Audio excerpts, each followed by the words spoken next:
Rahul Gandhi has made some more claims today with regard to vote chori, and he specifically talked about one constituency, Alant in Karnataka, and this is Congress MP Rahul Gandhi, who has now escalated allegations of voter manipulation, accusing the Chief Election Commissioner Gyanesh Kumar.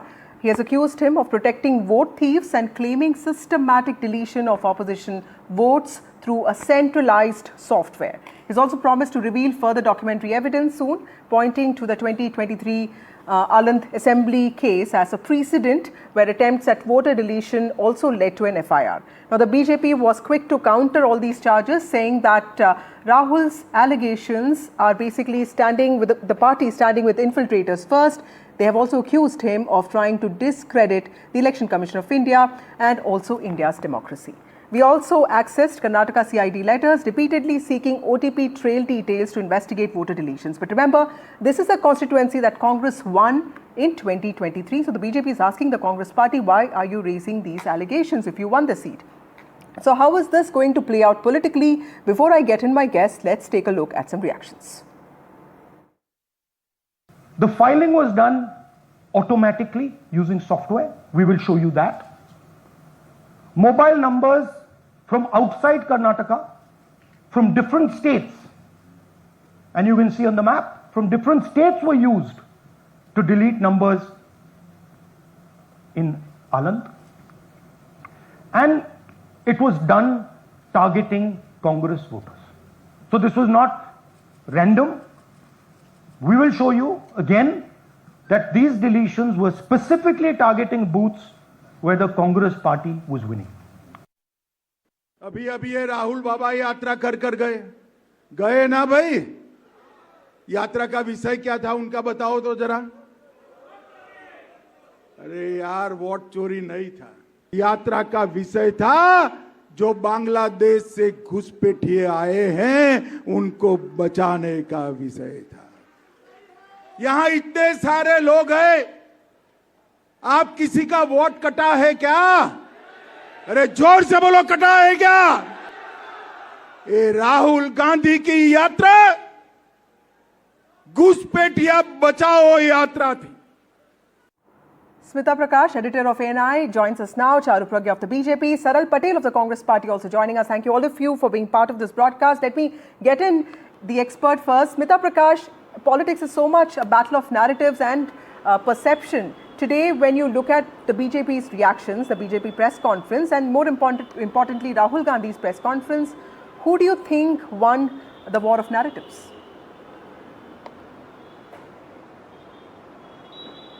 Well, I think how you see about winning the narrative is when elections happen. But, Rahul Gandhi repeatedly using vote chori, it's not resonating or striking a chord with the broader Indian electorate for several reasons. Unlike say Soot Boot Ki Sarkar or Chaukidar Chor Hai, which targeted Narendra Modi personally, here it seems like it seems a little vague, even though he's held the press conference, he's shown it, but what he's suggesting, there seems to be a credibility gap in making the charges stick. It seems abstract rather than personal and emotive, and that's why it's not resonating with the public. They're not able to say that this is us. So there's a kind of fatigue, that what is happening, and you can see that in Bihar, where elections are round the corner, Tejasvi has already moved away from that vote chori, and RJD leaders are barely talking about it in their yatras and in their interactions. They are critical of the BJP. They're targeting Nitish, but they don't necessarily say electoral fraud because people don't see it as their lived reality.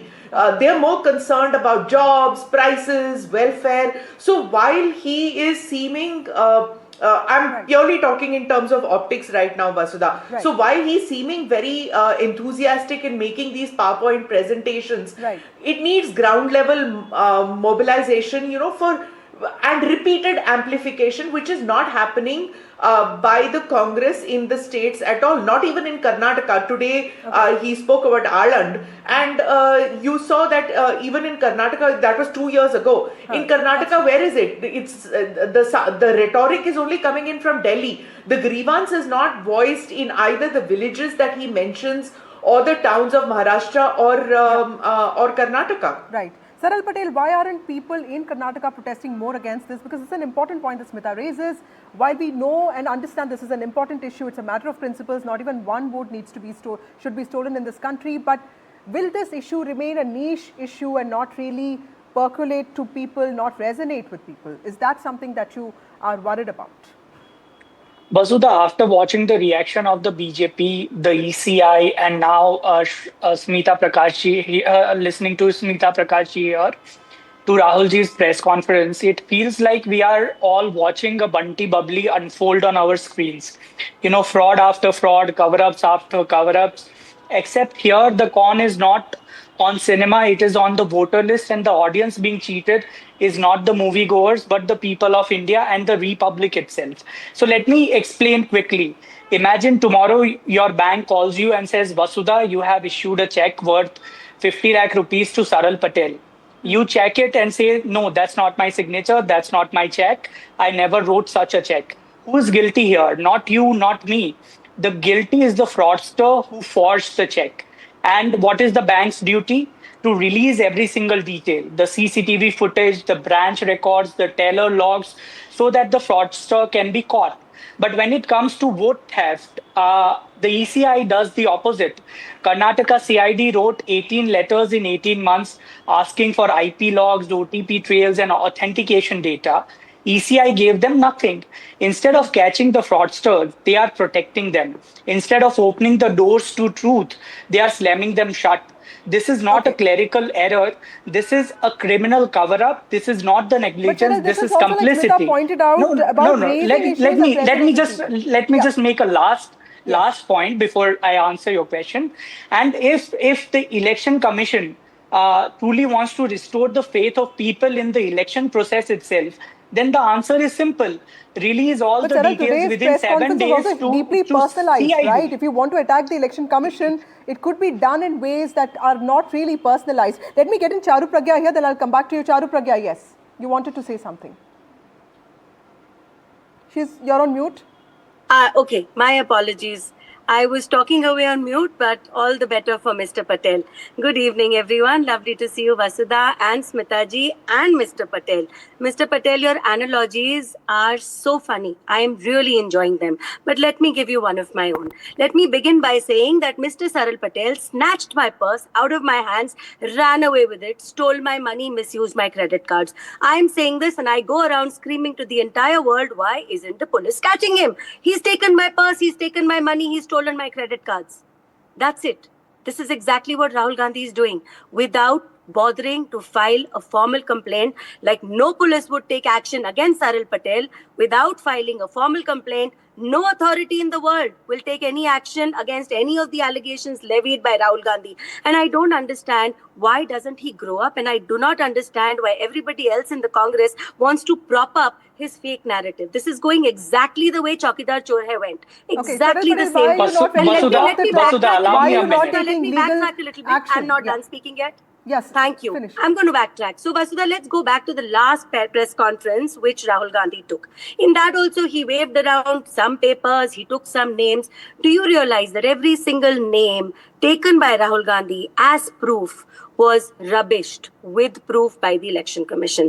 The second thing is that when somebody is asking you to cite some kind of credible sources, if you had those kind of proofs, you would be standing in Supreme Court today. You would not be standing at a podium addressing the media. You would be addressing the Supreme Court. And Vasudha, I hope you will allow me the same courtesy and not interrupt while I respond to because I need Smita to give me the last word on this. As quickly as possible. You are the bubbly, you are the fraudster. No. Okay, so I did not interrupt you in between. Let me complete. Number one, they are saying that in this case, if you talk about today's PC, Election Commission itself has come out and said that we have filed the FIR. When did they file the FIR? After Congress party got 300 petitions made in the Aland and said that this has happened, and Election Commission itself has filed the FIR.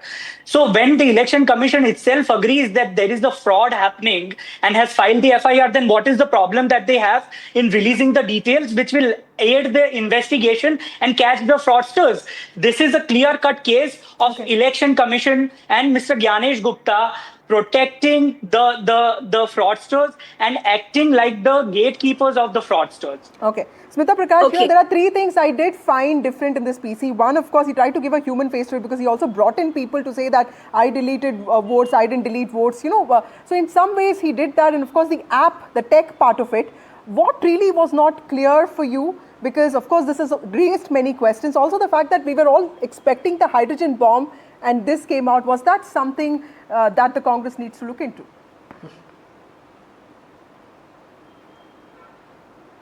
No, I agree that every press conference that he is doing on this voter fraud, he is trying to be innovative. He has new information. This time there was a personal element, which you said, that people coming out. But all I'm trying to say is that nothing happens beyond that. I'm talking merely about the optics and the resonance with the people. Now, it is not resonating is what I'm saying. It's up to the Congress to see how it is to be resonated, whether they need to make it into a big campaign like they did with Samvidhan or they did with Chaukidar. I don't know whether they can do that or not. See, it is not as if the opposition doesn't know. Where the opposition makes accusations of corruption, authoritarianism, communalism, and it touches the chord of the people, and the people think, okay, here is a credible alternative, people are voting. Whether they did it in Telangana, in Punjab, in Himachal, in Kerala, in Tamil Nadu, when there is an alternative, they will vote for an alternative if they don't believe in the BJP. Here the Congress is not able to touch a chord as far as this is concerned, or when it came to Samvidhan, because Samvidhan khatre mein hai, nothing has happened. It's over a year and Samvidhan has not got into khatra. However much the Congress says. Okay. Thank you, Smita ji, and thank you, Charu. Thank you, Saral Patel, for joining us completely out of time. And this is an issue that we'll keep discussing in the days to come. Ultimately, who stands to gain or lose politically from this confrontation remains to be seen. But clearly, this battle is no longer just about missing names on voter lists. It's also about how the Indian Election Commission, reacts to this, and also in some ways commands trust across the political spectrum. It's time for a short break. More news and updates on the other side.